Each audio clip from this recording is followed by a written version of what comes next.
This week's episode of Daredevil Born Again, called Art for Art's Sake, is supposed to be after Disney decided to retool the series and change the tone and theme and direction. Now, last episode, we saw Daredevil and Kingpin return to their proper characters, and now we're supposed to be closer in tone to the original Netflix series, closer to the themes of that series. So I decided to look at this one episode from the standpoint of each of the two main characters, starting with Kingpin, who's, to say the least, not very happy that Daredevil has actually returned. So he's back. We don't know that for sure. Get out. Of course, Kingpin blames Daredevil for taking down his business empire, which he says helped make lots of money for his overseas distributors and for, local blue-collar workers. So, naturally, he's avoiding the fact it was a criminal enterprise. People were killed and hurt and maimed and everything, and crimes were broken, but he has a very personal take on how his business went. And he sees Daredevil, like I said, as the person who destroyed everything that he spent years building. All because of this twisted, delusional man, this vigilante. Because of his righteousness. Now, as mayor, Kingpin has the ability to use the power of the office of the mayor to protect his city from vigilantes like Daredevil. Meanwhile, on the criminal side of things are also not very happy.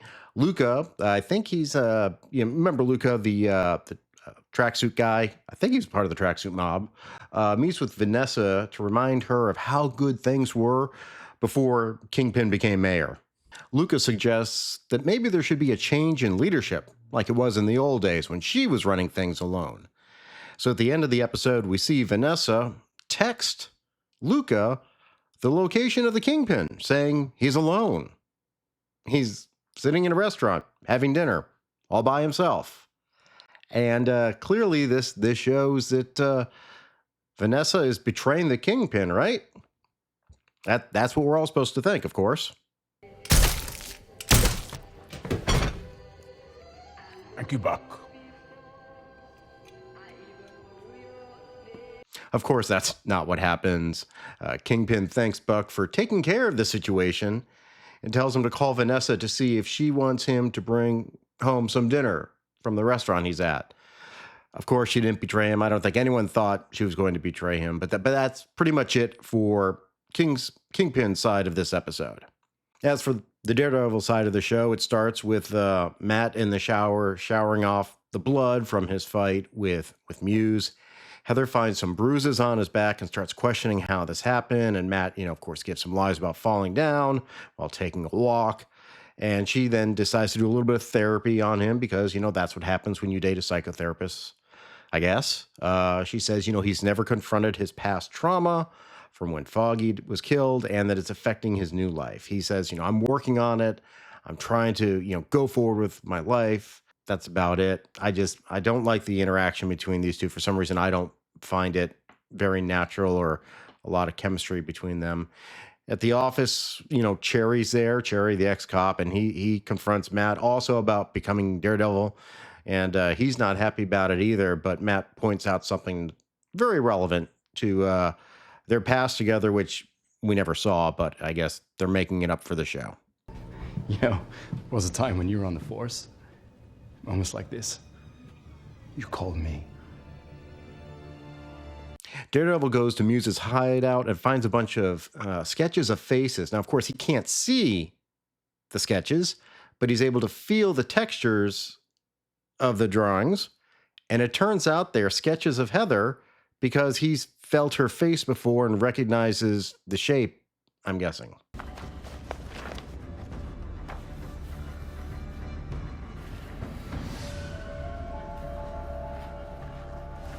Even with Daredevil's power set, this seems a little weird.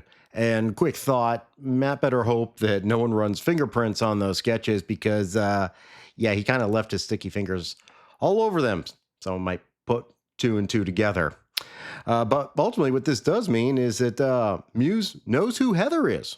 Well, how does that happen? Turns out Muse is the guy in the second episode who met Heather at the book signing was asking for therapy. I guess she's been treating him, and we see him go to her office in this episode for a therapy session. Hi.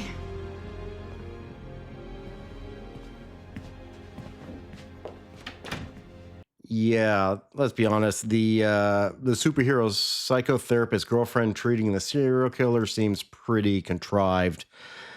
Muse explains that Heather was the key to realizing who he really was, to become the artist who he's always meant to be. And Heather realizes who he is, that he's Muse, when he starts finger painting with the blood from his nosebleed. Can't hide from ourselves. It's only when we embrace who we are we can truly be free. You already know, Dr. Quinn. I can see it in your face. He, of course, takes her prisoner and gets ready to drain her of her blood. The anti-vigilante task force is closing in. We can hear the sirens in the background, and he starts to strangle Heather. And that's when Daredevil shows up, crashing through the window. Now, I'll be honest, I thought this was a pretty good fight scene. I enjoyed it.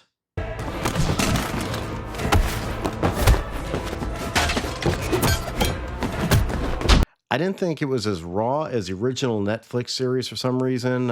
Something about that had a little more realism, a grounded take to it. But I thought this was very effective for this show, and it was even pretty brutal at times.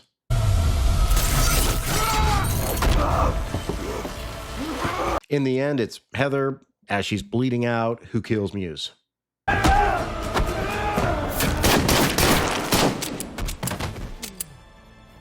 Daredevil is able to stabilize her before the police show up and he has to, flee the scene.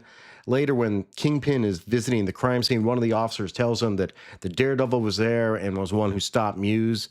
That, of course, doesn't make Kingpin happy, so the public line is going to be that the anti-vigilante task force has done its job. It stopped Muse, and his plan to stop vigilantes in the city is going forward. I promised to keep our streets safe, and I delivered.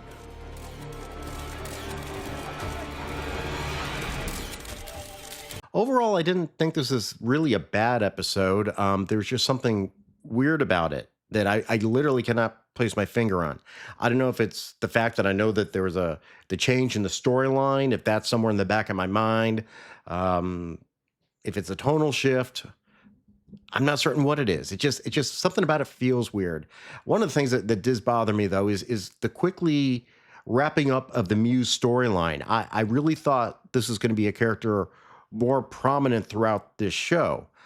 There were hints about Muse throughout the earlier episodes, but we really didn't see him until the last episode. So I thought, like I said, he was going to have more of a role, but I guess that's not going to be focus. I'm guessing at this point, it's the anti-vigilante arc.